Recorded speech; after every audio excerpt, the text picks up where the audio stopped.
वंदे, कहाँ हो तुम?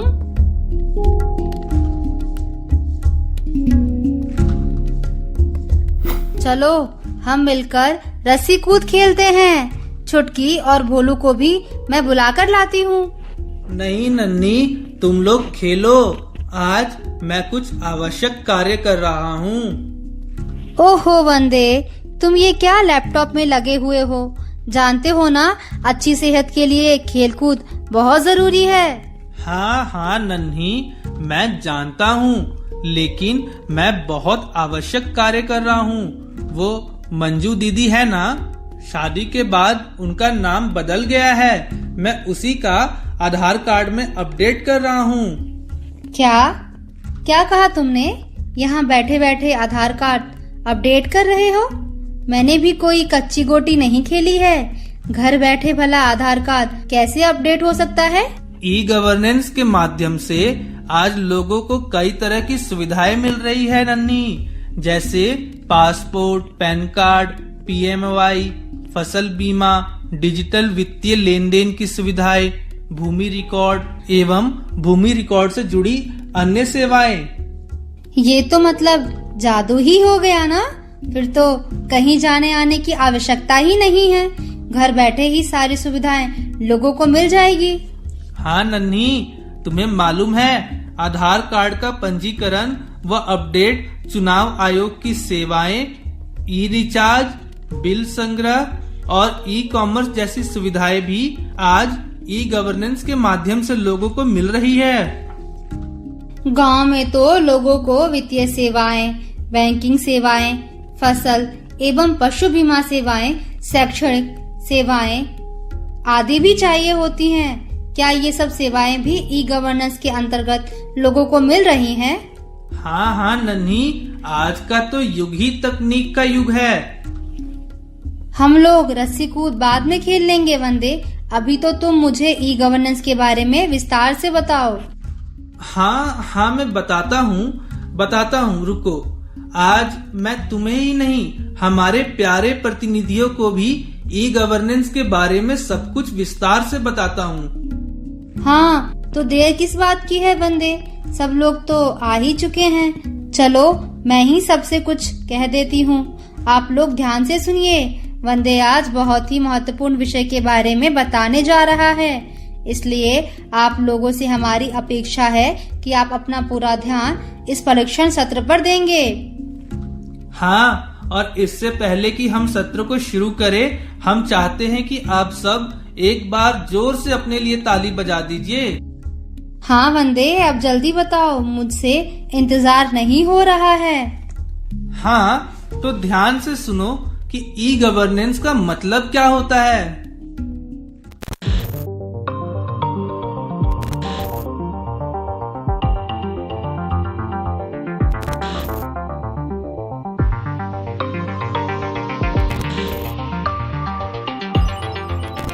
पिछले 10 सालों में भारत में इंटरनेट की पहुंच क्रांतिकारी रूप से बढ़ी है। आज ई संचार, ई शिक्षा, ई बैंकिंग, ई व्यापार एवं ई सेवा आदि से जीवन सुगम व सरल बन गया है। यही कारण है कि जन जन तक इंटरनेट को पहुंचाने के बाद भारत सरकार अब ई गवर्नेंस की क्षेत्र में तेजी से आगे बढ़ रही है, जिसका लक्ष्य सरकारी एजेंसियों द्वारा सूचना प्रौद्योगिकियों का प्रयोग नागरिकों को सरकारी सूचनाएं, सेवाएं एवं उनके साथ संबंध स्थापित करना है।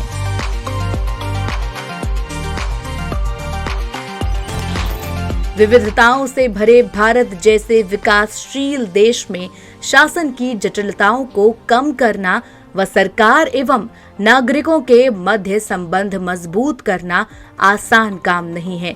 इसके लिए आवश्यक है कि बहुत मजबूती के साथ ई गवर्नेंस योजना से हर गांव को जोड़ा जाए। इसी बात को समझते हुए ई गवर्नेंस की संकल्पना को माननीय प्रधानमंत्री नरेंद्र मोदी ने 2015 में डिजिटल इंडिया कार्यक्रम से जोड़कर गांवों तक पहुंचाया है। ई गवर्नेंस इजी गवर्नेंस है, इफेक्टिव गवर्नेंस है और इकोनॉमिकल गवर्नेंस है। ई गवर्नेंस के माध्यम से गुड गवर्नेंस की ओर जाने का रास्ता है। हम डिजिटल इंडिया के माध्यम से आईटी के धरातल पर यूनिटी का मंत्र को साकार करना चाहते हैं। नदी नालों, पहाड़ियों, दुर्गम रास्तों और बड़े पैमाने पर बर्फीली चट्टानों के कारण जम्मू कश्मीर में ग्राम स्तर पर संचार करना या वहां सेवाएं प्रदान करना सरकार के लिए एक बड़ी चुनौती है। लेकिन इन सभी भौगोलिक चुनौतियों से निपटने में इंटरनेट सहायक है। डिजिटल संचार के माध्यम से सरकार एक तरफ जहां किसी भी तरह की सेवा, सहायता और सूचना को गांवों तक पहुंचा सकती है, तो वहीं ग्रामीण भी घर बैठे आवेदन, अद्यतन शुल्क व नामांकन आदि का लाभ उठा सकते हैं। डिजिटल इंडिया कार्यक्रम के अंतर्गत ई गवर्नेंस सेवा को जम्मू कश्मीर के पंचायतों तक पहुंचाने के लिए निम्नांकित बातों की अपेक्षा की गई है।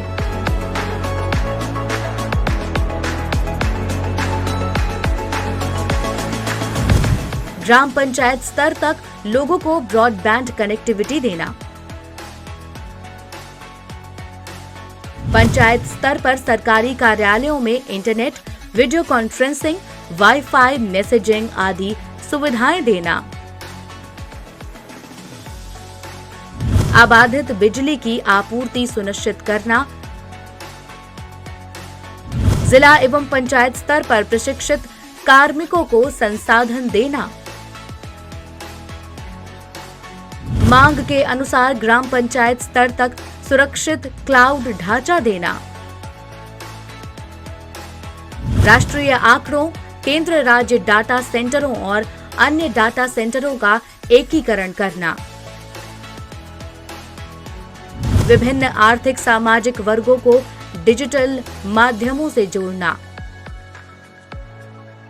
ग्रामीण युवाओं को शिक्षा एवं रोजगार के अवसर उपलब्ध कराना। जानती हो नन्ही, ई गवर्नेंस की संकल्पना को राष्ट्रीय ग्राम स्वराज अभियान के तहत गांवों तक भी लाया जा रहा है। अरे वाह, इस तरह तो हमारी पंचायतें भी आधुनिक हो जाएंगी। हाँ, तुम्हें मालूम है, ई पंचायत से ग्रामीणों को आशा की नई किरण मिली है, क्योंकि इससे पंचायती राज संस्थानों में आधुनिकता, पारदर्शिता, दक्षता, जवाबदेही, नागरिक भागीदारी और कार्यकुशलता आई है। ई गवर्नेंस के आने से और किस तरह के लाभ ग्रामीणों को मिले हैं, ये तो बताओ बंदे। ई गवर्नेंस की संकल्पना को राष्ट्रीय ग्राम स्वराज अभियान के तहत गांवों तक लाया जा रहा है। ई पंचायत से ग्रामीणों को आशा की नई किरण मिली है, क्योंकि इससे पंचायती राज संस्थानों में आधुनिकता, पारदर्शिता, दक्षता, जवाबदेही, नागरिक भागीदारी और कार्यकुशलता मिली है। ई गवर्नेंस के आने से कई तरह के लाभ मिले हैं, जैसे सार्वजनिक सेवाओं की गुणवत्ता में सुधार हुआ है, प्रशासनिक प्रक्रियाएं सरल बनी हैं, जनता को अधिक सटीक सूचनाएं मिल रही हैं, विभिन्न सरकारी एजेंसियों के बीच संचार बढ़ा है, सार्वजनिक नीति को समर्थन मिला है, सरकारी कर्मचारियों की सक्षमता बढ़ी है। ई गवर्नेंस के चरण, विभिन्न शोधों से इस बात की पुष्टि हो चुकी है कि ई गवर्नेंस मौलिक रूप से कंप्यूटर प्रौद्योगिकी, कंप्यूटर और संचार प्रणालियों की नेटवर्किंग से जुड़ा विषय है। भारत में ई गवर्नेंस का विकास धीरे धीरे कदम दर कदम हो रहा है। ई गवर्नेंस के क्षेत्र में हम किस तरह आगे बढ़ते गए, चलिए समझते हैं। कंप्यूटरीकरण। पहले चरण के अंतर्गत व्यक्तिगत कंप्यूटर की उपलब्धता के साथ साथ सभी सरकारी कार्यालयों में पर्सनल कंप्यूटर स्थापित किए गए। कर्मचारियों को कंप्यूटर के उपयोग की मूल ट्रेनिंग दी गई। इससे डेटा प्रोसेसिंग में गजब की तेजी आई है। नेटवर्किंग। इस चरण में कुछ सरकारी संगठनों का चयन किया गया, जहां विभिन्न सरकारी संस्थाओं को सूचनाओं के आदान प्रदान और डेटा के प्रवाह के लिए आपस में एक हब के माध्यम से जोड़ा गया। ऑनलाइन उपस्थिति। ई गवर्नेंस के तीसरे चरण में इंटरनेट कनेक्टिविटी को बढ़ाने का काम हुआ। हम कह सकते हैं कि ये सबसे मजबूत चरण था, क्योंकि इसी चरण में विभागों को वेब पर अपनी उपस्थिति बनाए रखने की आवश्यकता महसूस हुई। वेबसाइटों का रखरखाव। तीसरे चरण को और अधिक बल व सहयोग चौथे चरण से मिला, जिसमें सरकारी विभागों और अन्य संस्थाओं द्वारा वेबसाइटों के रखरखाव का काम तेज हुआ। वेब पृष्ठों, वेबसाइटों में संपर्क विवरण, संगठनात्मक संरचना, रिपोर्ट और प्रकाशन संबंधित बातों पर ध्यान दिया गया। इसके साथ ही सरकारी संस्थाओं के उद्देश्य और दृष्टि विवरण के बारे में भी जानकारी दी जाने लगी। ऑनलाइन अंतरक्रियाशीलता। ऑनलाइन उपस्थिति के महत्व के तहत सरकारी संस्थाओं और नागरिकों के मध्य संचार को बढ़ाया गया। इस चरण के तहत नागरिकों को शिकायत, सूचना और डाउनलोड करने योग्य फॉर्म प्रदान करने की सुविधाएं आदि प्रदान की गईं। पता है नन्ही, ई गवर्नेंस की श्रेणियों को हम विभिन्न भागों में बांट सकते हैं, जैसे स से से न, स से व, स से क और ना से ना। ये तुम क्या बोल रहे हो वंदे? मुझे साफ साफ बताओ ना। हाँ, ध्यान से सुनो नन्ही, इस बात को समझना बहुत आवश्यक है, क्योंकि ई गवर्नेंस में ये बहुत महत्वपूर्ण स्थान रखता है। ई गवर्नेंस की श्रेणी को हम विभिन्न वर्गों में बांट सकते हैं, जैसे सा से सा, वो कार्य जो सरकार से सरकार के मध्य होते हैं। सा से ना, वो कार्य जिसका सरोकार सरकार और नागरिकों के मध्य है। सा से वा, वो कार्य जो सरकार और व्यापार के मध्य हैं। सा से का, वो सभी कार्य जो सरकार और उसके कर्मचारियों के मध्य है। ना से ना, वो सभी कार्य जिसका सरोकार नागरिकों से नागरिकों के मध्य होता है। चलिए ई गवर्नेंस की श्रेणियों को विस्तार से समझते हैं। सा से सा, जब सरकार का कोई विभाग किसी दूसरे विभाग से संपर्क करता है तो वो सा से सा की श्रेणी में आती है।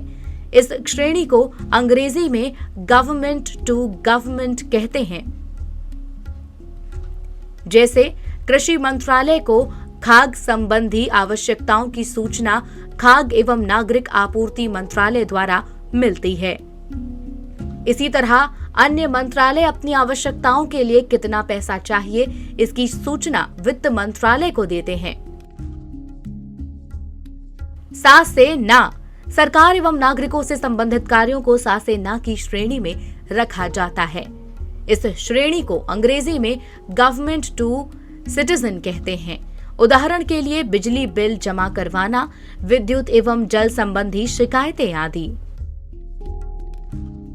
सा से वा, सरकार और व्यापार से जुड़े कार्यों को सा से वा की श्रेणी में रखते हैं, जिसे अंग्रेजी में गवर्नमेंट टू बिजनेस कहते हैं।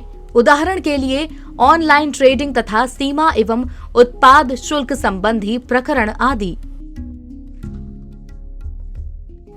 सा से का, सरकार और उसके कर्मचारियों से संबंधित मामलों को सा से का की श्रेणी में रखते हैं। इसके तहत मुख्य रूप से सरकार अपने कर्मचारियों से और कर्मचारी सरकार से संप्रेषण करते हैं। ना से ना, नागरिकों से नागरिकों के मध्य होने वाले सभी कार्यों को ना से ना की श्रेणी में रखा जाता है। इसके तहत नागरिकों के आपसी संबंध मजबूत होते हैं। इसका मतलब ई गवर्नेंस के माध्यम से केंद्र और राज्य सरकार अपने विभिन्न विभागों, नागरिकों व्यापारियों और समाज के हर वर्ग को सूचनाएं और प्रौद्योगिकी की सहायता से विभिन्न तरह की सेवाएं प्रदान करती हैं, है ना वंदे? हाँ नन्ही, तुम एकदम ठीक समझ रही हो।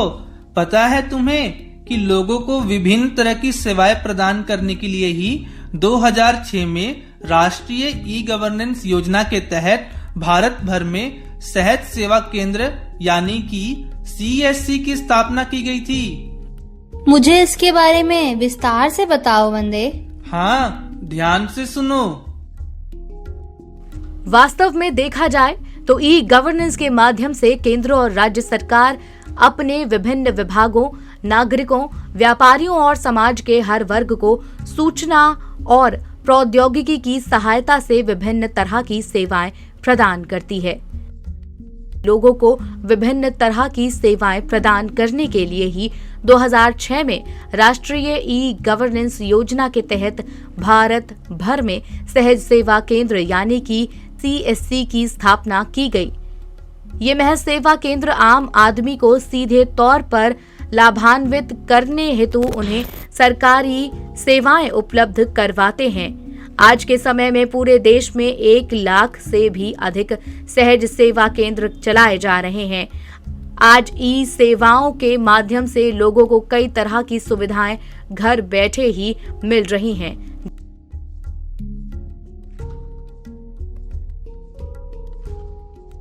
यातायात से जुड़ी ई सेवाएं, online rail ticket booking, PNR स्थिति की जांच, 2 स्टेशनों के बीच रेल सेवाएं, रेल भाड़ा व आरक्षण की सुविधाएं, यातायात से जुड़े SMS, ई टिकट,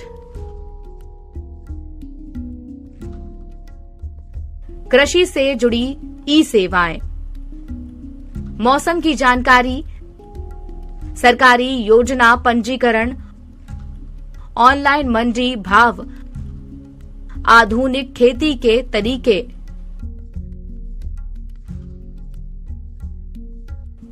नागरिकों को मिलने वाली ई सेवाएं, आधार पंजीकरण एवं अपडेट, पैन कार्ड पंजीकरण एवं अपडेट, सरकारी योजनाओं में पंजीकरण एवं अपडेट, ऑनलाइन आयकर रिटर्न व फाइलिंग सुविधा, ई डाक और संचार सेवाएं, ऑनलाइन शिकायत और सुझाव, पर्यटकों को मिलने वाली ई सेवाएं, ई शिकायत निवारण, ई मानचित्र, GPS सुविधाएं, मौसम की जानकारी, ई वीजा सुविधा, बैंकिंग से जुड़ी ई सेवाएं, घर बैठे बिल का भुगतान, चेक डिपॉजिट, पैसे भेजना, research history, paper sale banking, वित्तीय टूल्स, ई पासबुक,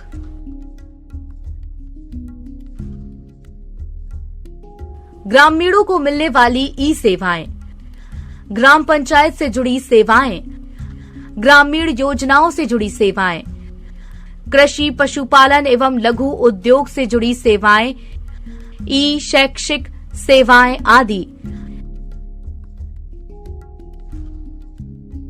छात्रों को मिलने वाली ई सेवाएं, ई शोध के लिए संसाधन, ई पुस्तक, छात्रवृत्ति के लिए आवेदन, उच्च शिक्षा के लिए ऋण, परीक्षा परिणाम, महिलाओं को मिलने वाली ई सेवाएं, सुरक्षा, स्वास्थ्य सेवाएं, व्यक्तित्व विकास, परिवार नियोजन एवं जागरूकता, महिला आयोग से ई शिकायत। अच्छा वंदे, मुझे ये बताओ कि ई गवर्नेंस के तहत हमारी सरकार का मुख्य लक्ष्य क्या है? सरकार के निर्णयों में सुधार लाना, सूचना युग में नागरिकों की इच्छाओं को पूरा करना, सरकारी संस्थाओं की जवाबदेही एवं पारदर्शिता बढ़ाना, सरकारी विभागों के प्रति लोगों के मन में विश्वास जगाना आदि ई गवर्नेंस के मुख्य लक्ष्य हैं। चलो मैं भारत में ई गवर्नेंस और उसके उद्देश्यों के बारे में तुम्हें विस्तार से बताता हूँ। ई गवर्नेंस के उद्देश्य सरकार के निर्णयों में सुधार लाना, सूचना युग में नागरिकों की इच्छाओं को पूरा करना, सरकारी संस्थाओं की जवाबदेही एवं पारदर्शिता बढ़ाना, सरकारी विभागों के प्रति लोगों के मन में विश्वास जगाना, नई चुनौतियों से निपटने के लिए गैर सरकारी संगठनों, ग्रामवासियों एवं इच्छुक नागरिकों को प्रभावी रूप से शामिल करना। ई गवर्नेंस की उपयोगिता, ग्रामीण क्षेत्र में रहने वाले लोग भी देश विदेश के घटनाक्रम से जुड़ रहे हैं। सूचना का अधिकार एवं ई प्रशासन से मिलकर ग्रामीण क्षेत्र भी देश के विकास में योगदान दे रहे हैं। विभिन्न योजनाओं, परियोजनाओं की जानकारी ग्रामीण क्षेत्रों तक इंटरनेट के माध्यम से पहुंच रही है। विभिन्न योजनाओं के दस्तावेजों को सुव्यवस्थित एवं सुरक्षित रखने में मदद मिल रही है। सेवाओं का लाभ सीधे लाभार्थी को मिल रहा है। बिचौलियों पर नकेल लग रही है। वंचित एवं दलित वर्ग भी समाज के मुख्य धारा से जुड़ रहे हैं। राष्ट्रीय ग्राम स्वराज अभियान के तहत ई गवर्नेंस 4 स्तंभों पर आधारित है, जिसमें जनमानस, प्रक्रिया, प्रौद्योगिकी और संसाधन शामिल हैं। इतना सब कुछ हमें ई गवर्नेंस से मिल रहा है, ये तो बहुत अच्छी बात है बंदे। लेकिन मेरे मन में एक सवाल है। तुम्हारे मन में सवाल? अच्छा बताओ, क्या सवाल है नन्ही? पिताजी कहते हैं कि इंटरनेट पर बहुत तरह की धोखाधड़ी होती है। अभी याद है, पिछले महीने ही भूरी काकी को लॉटरी वाला मैसेज आया था। वो तो बबलू भैया ने बताया कि ये भ्रामक मैसेज है और सरकार ऐसी कोई लॉटरी नहीं चला रही है। हाँ, मुझे याद है, लेकिन तुम कहना क्या चाहती हो? मैं ये कहना चाहती हूँ कि क्या हमारे पंचायत प्रतिनिधियों को भी इंटरनेट चलाते समय सावधान नहीं रहना चाहिए? वो भी कई तरह की जिम्मेदारियों वाले कार्य करते हैं। ई गवर्नेंस अच्छी बात है, लेकिन जरा सी लापरवाही भारी भी तो पड़ सकती है। हाँ, ये तुमने बहुत अच्छी बात कही नन्ही। इंटरनेट अच्छा भी है और बुरा भी है। वास्तव में इंटरनेट तो माध्यम है। ये तो उपयोग करने वाले के विवेक पर निर्भर करता है कि वो इसका उपयोग किस तरह से करता है। वो कैसे बंदे? अच्छा, मैं तुम्हें बताता हूँ, ध्यान से सुनो।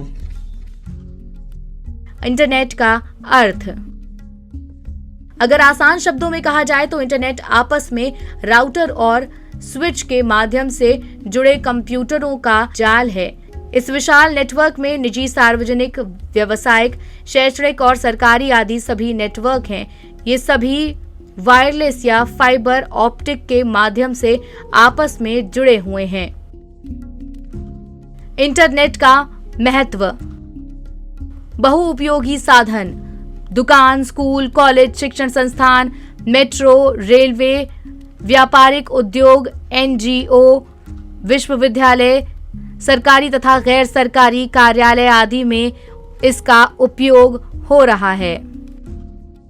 समय और पैसों की बचत, डाटा को कंप्यूटरीकृत करके एक तरफ जहां कम समय में अधिक काम हो रहे हैं, वहीं बड़े स्तर पर कागजी कार्यों से भी राहत पाई जा रही है।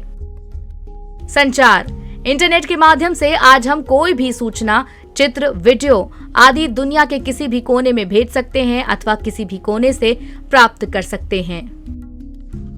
चैटिंग, ये संदेशों को भेजने का सबसे सरल माध्यम है। आज लोग चैटिंग के माध्यम से कई तरह के कार्य कर रहे हैं। विज्ञापन, आज इंटरनेट विज्ञापन का एक सशक्त माध्यम बन चुका है। इसकी सहायता से हम अपने सेवाओं और वस्तुओं का प्रचार प्रसार पूरी दुनिया में कर सकते हैं। व्यापार। आज के समय में इंटरनेट ने व्यापार को पूरी तरह से बदल कर रख दिया है। इस बात में कोई दो राय नहीं कि आज उसी का व्यापार सफल है जिसने इंटरनेट के उपयोग को समझा है। नौकरी, रोजगार। अक्सर ऐसा माना जाता है कि इंटरनेट ने कई लोगों को बेरोजगार कर दिया है, लेकिन तस्वीर का दूसरा पहलू ये भी है कि इसी इंटरनेट ने कई नौकरियों एवं रोजगार के अवसरों का सृजन भी किया है। सुरक्षा। आज इंटरनेट के माध्यम से सुरक्षा क्षेत्र में हम मजबूत हो रहे हैं। अपने उपग्रहों के माध्यम से भारत सीमाओं की कड़ी निगरानी रख रहा है। देश की सुरक्षा के लिहाज से भी ये सैटेलाइट काफी महत्वपूर्ण है। इन उपग्रहों के माध्यम से देश की सीमाओं की वास्तविक तस्वीरें लेने में मदद मिल रही है। वहीं पड़ोसी देशों पर भी हम उपग्रह के माध्यम से उस पर नजर भी रख सकते हैं। मनोरंजन।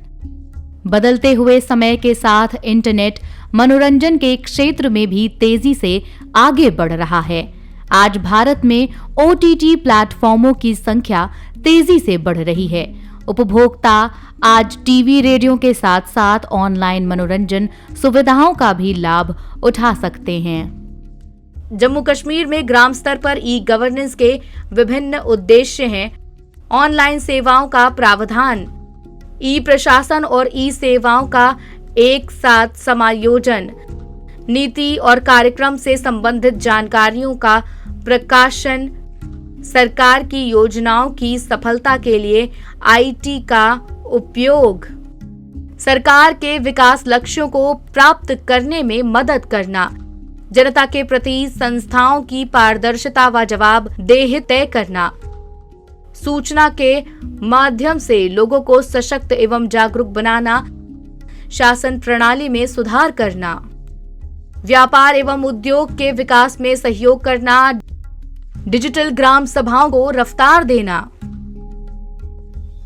तुम्हें मालूम है नन्नी, देश के अन्य गांवों की तरह ही जम्मू कश्मीर के गांव भी केंद्र सरकार द्वारा लॉन्च किए गए ई-ग्राम स्वराज पोर्टल और ऐप के माध्यम से खुशहाल हो रहे हैं। इस एप्लीकेशन के जरिए ग्राम पंचायतों की योजनाओं, परियोजनाओं, खर्चों के बारे में पूरी जानकारी मिल रही है। क्या इससे सरपंचों, पंचों और पंचायत सचिव के बारे में स्थानीय लोग सब कुछ जान पा रहे हैं वंदे? हाँ नन्ही, चलो मैं इसके बारे में भी तुम्हें विस्तार से बता देता हूँ।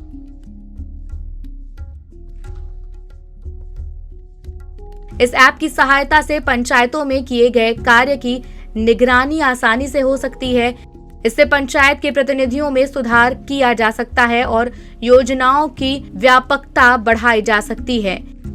ये ऐप पंचायत की पूरी जानकारी कहीं भी और कभी भी देने में सक्षम है।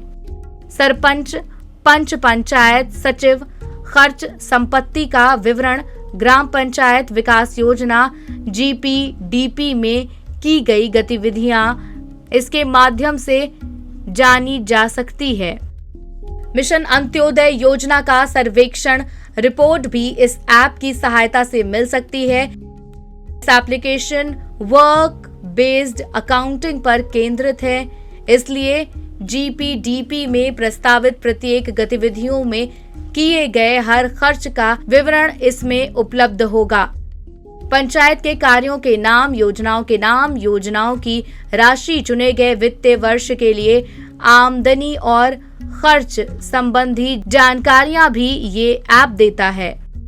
योजनाओं के विश्लेषण के लिए डेटा ग्राम, ब्लॉक और जिला स्तर के प्रतिनिधियों में भी लिया जाएगा। इस एप्लीकेशन को गूगल प्ले स्टोर से आसानी से डाउनलोड किया जा सकता है।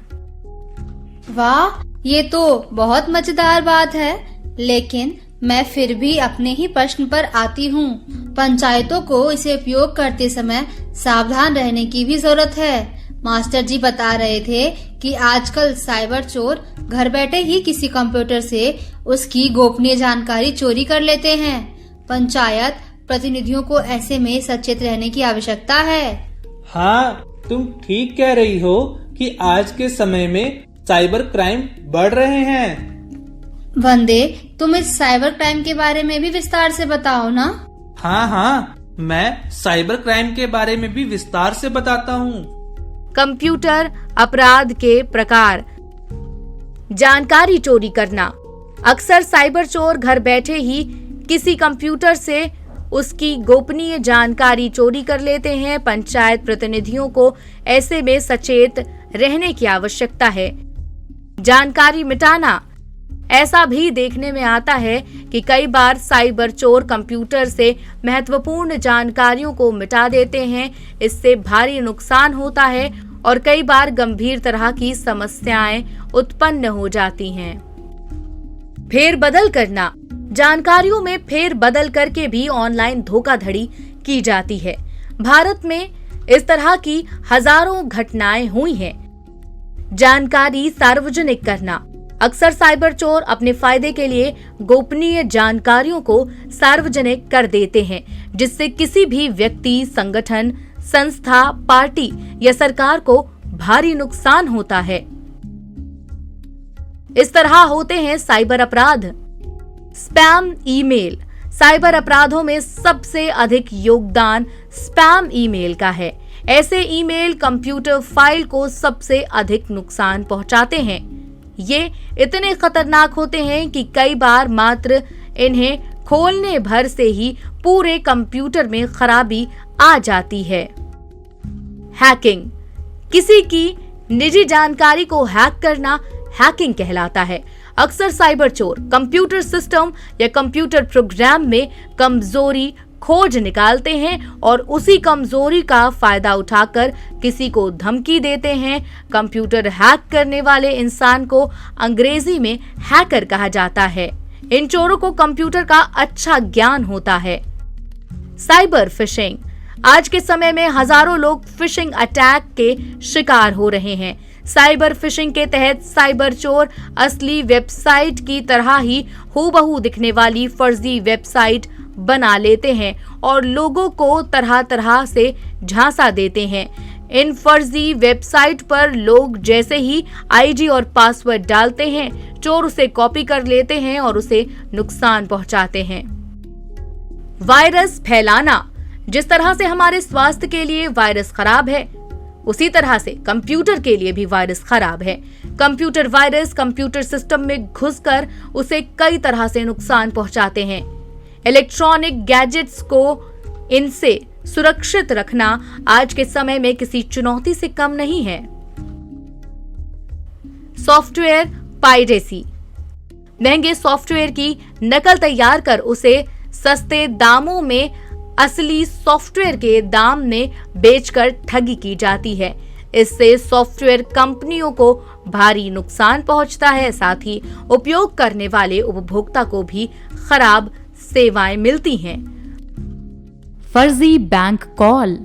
अक्सर गलत ईमेल, मैसेज या फोन कॉल आदि के जरिए लोगों से निजी या गोपनीय जानकारियां मांगी जाती हैं, जैसे एटीएम नंबर, पासवर्ड, आईडी आदि। इस तरह की जानकारी साझा करते ही साइबर अपराधी हमें ठग लेते हैं। इस तरह साइबर क्राइम से रहें सुरक्षित। डोमेन नाम या ईमेल एड्रेस को अच्छे से पढ़ें। स्पेलिंग पर विशेष ध्यान दें। साइबर क्रिमिनल आमतौर पर उस तरह का ईमेल यूज करते हैं जो असली कंपनी का होता है। स्पेलिंग, डिजाइन, फॉन्ट आदि में किसी भी प्रकार का हेरफेर लगे तो उस वेबसाइट पर ना जाएं। किसी भी संदिग्ध ईमेल या लिंक पर क्लिक करने से पहले उसे अच्छे से देख लें। अनजान कॉल पर अपनी सुरक्षा से जुड़ी जानकारियां ना साझा करें। साइबर क्रिमिनल आमतौर पर खतरे की धमकी देते हुए वित्तीय और गोपनीय जानकारी मांगते हैं। अपने कंप्यूटर में प्रभावी एंटीवायरस सॉफ्टवेयर इंस्टॉल करें। ध्यान रहे कि नकली एंटीवायरस सॉफ्टवेयर आपको नुकसान पहुंचा सकता है। एंटीवायरस के नकली पॉपअप पर कभी क्लिक ना करें। अपने कंप्यूटर के ऑपरेटिंग सिस्टम को हमेशा अपडेट रखें। नकली ऐप या सॉफ्टवेयर से हमेशा बचें, इनमें वायरस हो सकता है। फोन कॉल या एसएमएस पर अपनी गोपनीय जानकारी किसी के साथ साझा न करें। अपने कंप्यूटर, स्मार्टफोन में गोपनीय जानकारियों को पासवर्ड या पैटर्न से सुरक्षित करें। पासवर्ड लिखकर रखने की गलती ना करें। उपयोग के बाद सिस्टम को शट डाउन करें। अपने कंप्यूटर को सदैव लॉक रखें। डिवाइस के खो जाने पर आंकड़ों को घर बैठे मिटाया जा सके, ऐसी व्यवस्था बनाए रखें। वाईफाई को सिक्योर बनाएं और कठिन पासवर्ड रखें। अपने अकाउंट को सुरक्षित रखने के लिए अच्छे पासवर्ड का चयन करें। हर जनप्रतिनिधि को अपने ऑनलाइन अकाउंट को सुरक्षित रखना आवश्यक है। अपने अकाउंट को सुरक्षित रखने के लिए जरूरी है कि आप मजबूत पासवर्ड का चयन करें, जिससे कोई आपके अकाउंट तक पहुंच ना पाए। किसी भी अकाउंट का पासवर्ड बनाते समय कुछ बातों का ख्याल रखें। लंबे पासवर्ड का प्रयोग करें। मजबूत पासवर्ड बनाने का सबसे पहला तरीका यही है कि इसमें आप ज्यादा से ज्यादा शब्दों का इस्तेमाल करें। आपका पासवर्ड जितना लंबा होगा, आपका अकाउंट भी उतना ही सुरक्षित होगा। रचनात्मकता का उपयोग करें। पासवर्ड को बनाते समय रचनात्मकता का प्रयोग करें। इसके लिए एक अलग तरह की ट्रिक बनाएं। क्या क्या वर्ड होगा, ये तय करें। सामान्य पासवर्ड न बनाएं। कभी भी अकाउंट का पासवर्ड अपने नाम, अपने परिवार के नाम, जन्मतिथि या फोन नंबर आदि न रखें। ध्यान रहे कि सामान्य पासवर्ड बनाने से आपका अकाउंट खतरे में आ सकता है। तभी अकाउंट के लिए एक पासवर्ड ना बनाएं।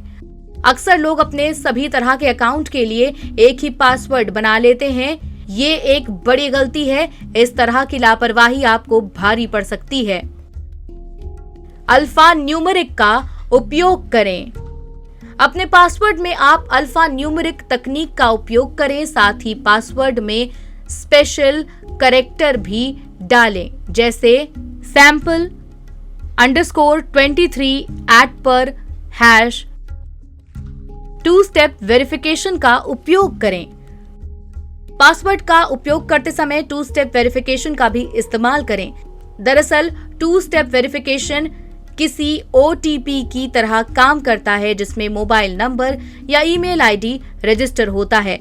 इसका सबसे बड़ा फायदा यही है कि अगर किसी आदमी के पास आपका पासवर्ड है भी, तो भी उसके लॉगिन करते ही आपके पास ओटीपी आएगा। आपके ओटीपी डालने के बाद ही कोई आपका अकाउंट चला पाएगा। आज सोशल मीडिया का क्रेज बहुत तेजी से बढ़ता जा रहा है। ये कई मायनों में मददगार भी है, लेकिन सावधानी ना बरती जाए तो सोशल मीडिया कई खतरों का सबब भी बन सकता है। वंदे, क्या ई गवर्नेंस में किसानों के लिए भी कुछ है? किसान हमारे देश की शान है नन्ही। उनके बिना तो भारत की कल्पना भी नहीं की जा सकती। फिर भला ये कैसे हो सकता है कि किसानों के लिए ई गवर्नेंस में कुछ ना हो? चलो मैं तुम्हें इसके बारे में भी बताता हूँ। चलिए इससे मिलने वाले लाभ के बारे में विस्तार से बताते हैं। ये ऐप राष्ट्रीय डिजिटल प्लेटफॉर्म किसान मित्र पर विभिन्न सरकारी विभागों द्वारा एकत्र की गई जानकारियां किसानों को देता है।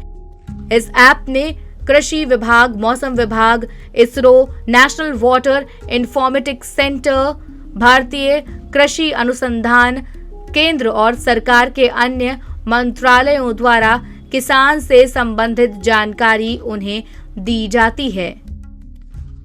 आत्मनिर्भर कृषि ऐप देश की 12 स्थानीय भाषाओं में उपलब्ध है, जिसमें अंग्रेजी के साथ साथ हिंदी, तमिल, मराठी, गुजराती और बांग्ला भाषा शामिल है। सरकार की योजना है कि आने वाले समय में इसमें अन्य भारतीय भाषाओं को भी जोड़ा जाए।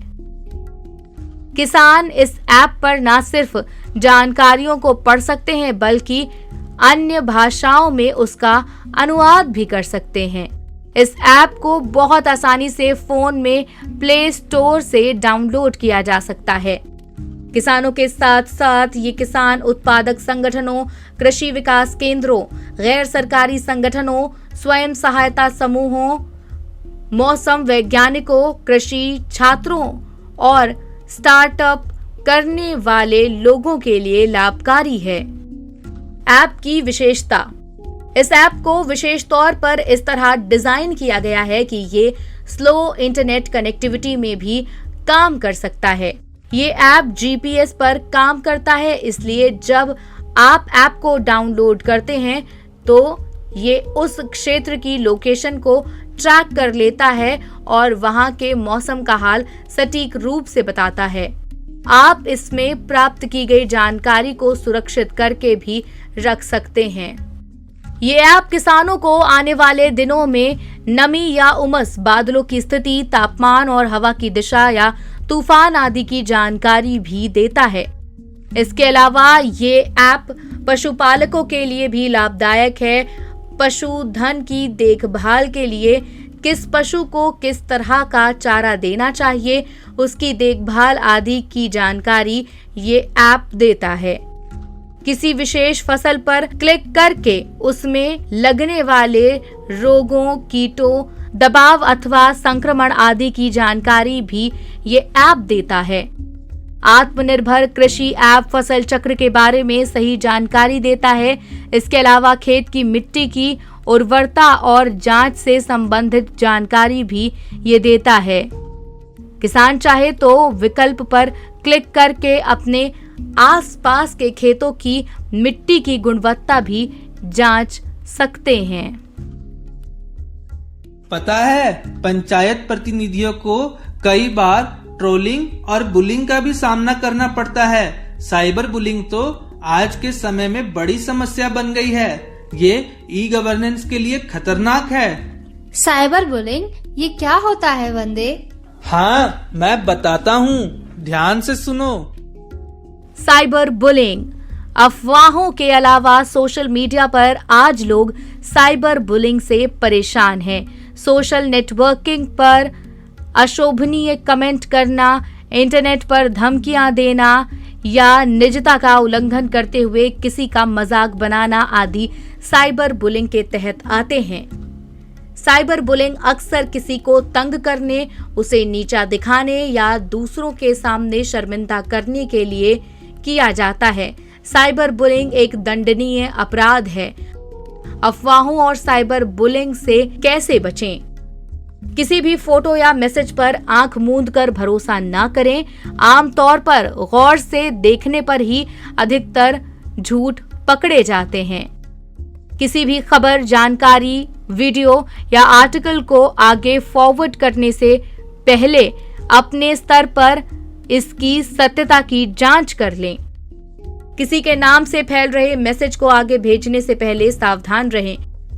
किसी भी विभाग के नाम से कोई ट्वीट आ रहा हो तो ये चेक करें कि अकाउंट वेरीफाइड है या नहीं। वेरीफाइड अकाउंट से किए गए ट्वीट्स को ही सत्य माने। अगर आपके क्षेत्र में किसी के साथ ऑनलाइन फ्रॉड हुआ है या आपके सामने ऑनलाइन फ्रॉड संबंधित कोई मामला आता है तो ऐसे मामलों की शिकायत 155260 पर करें। बता दें कि भारत सरकार ने इंटरनेट बैंकिंग समेत ऑनलाइन फाइनेंस से संबंधित धोखाधड़ी की शिकायत करने के लिए इस नंबर को चालू किया है। अन्य किसी तरह की साइबर धोखाधड़ी, गलत खबर या सोशल मीडिया पर चल रहे ऑनलाइन असामाजिक गतिविधियों की शिकायत के लिए www.cybercrime.gov.in पर जाएं। वैसे तुम्हें मालूम है, आज के समय में कैशलेस ट्रांजैक्शन से हमारी पंचायतों और यहाँ रहने वाले स्थानीय लोगों को कई तरह की सुविधाएं मिल रही है। वो सुविधाएं क्या है वंदे? मुझे भी बताओ।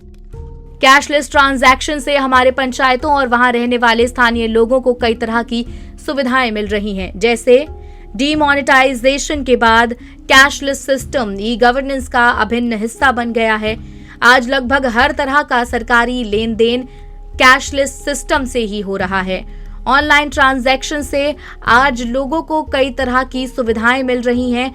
वहीं जम्मू कश्मीर की पंचायतें भी कैशलेस अर्थव्यवस्था में अपना योगदान निभा रही हैं। कैशलेस ट्रांजैक्शन से लाभ, सुविधाएं, आराम, छूट, खर्च को ट्रैक करने में आसानी, बजट का अनुशासन, कम जोखिम। सुविधाएं, विभिन्न पंचायती कार्यों में होने वाले कैशलेस ट्रांजैक्शन से जहां एक तरफ पंचायत कर्मचारियों को काम आसान हुआ है, वहीं लोगों को भी कई तरह की सुविधाएं मिल रही हैं। आज पंचायत से जुड़े अधिकतर कार्यों के लिए ना तो कैश ढोने की आवश्यकता है और ना ही बैंक या एटीएम की लाइन में लगने की जरूरत है।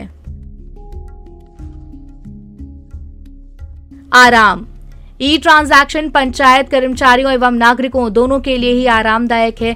लोग घर बैठे ही लगभग हर तरह का लेन देन कर लेते हैं।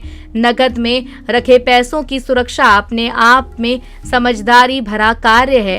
पैसों को गिनने, रखने या संभालने में जरा सी लापरवाही बहुत भारी पड़ सकती है, लेकिन ई ट्रांजैक्शन में इन बातों की कोई चिंता नहीं होती है।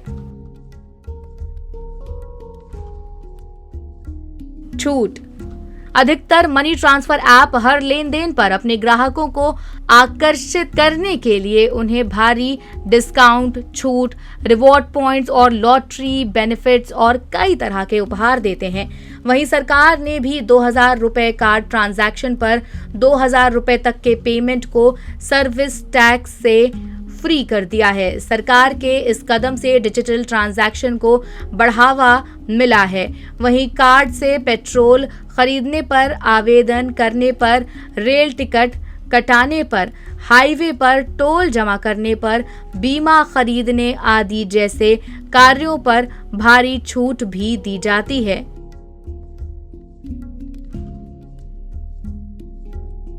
खर्च को ट्रैक करना, ऑनलाइन ट्रांजैक्शन को ट्रैक करना आसान है। ऑनलाइन माध्यम से किया गया ट्रांजैक्शन अपने आप में किसी प्रमाण की तरह होता है। इसके तहत सभी तरह के लेन देन का हिसाब रखना आसान है। बजट का अनुशासन, बहुत से ऐप और टूल ऐसे भी हैं जो खर्च करने के पैटर्न का विश्लेषण करते हैं और कुछ सालों में बढ़िया एनालिसिस देकर मदद भी करते हैं। कम जोखिम, ऑनलाइन ट्रांजैक्शन जोखिमों भरा नहीं है। किसी भी तरह की गड़बड़ी पर आमतौर पर कंपनियां ग्राहकों को पूरा सहयोग करती हैं और पैसा कुछ ही समय में वापस आ जाता है या प्राप्तकर्ता के पास पहुंच जाता है। आज तो मुझे कितनी सारी जानकारी मिली। मैं तो रस्सी कूद के चक्कर में ही पड़ी रह जाती। हाँ नन्ही, लेकिन अभी तो ई गवर्नेंस के बारे में तुम्हें बहुत कुछ जानना है। हाँ तो बताओ ना वंदे, मैं तो यहीं बैठी हूँ। नहीं, अभी तो मुझे रस्सी कूद खेलना है। आधार कार्ड अपडेट का काम तो हो ही गया। हाँ, थोड़ी देर खेलकर हम इस पर आगे की बात करेंगे। हाँ, तब तक आप लोग हमारे साथ बोलिए कि जुड़ेंगे ग्राम विकास के संग, सूचना पाना अब होगा सुगम, तकनीक से छुएंगे आसमान, भरेंगे सपनों की उड़ान। जय हिंद, जय भारत।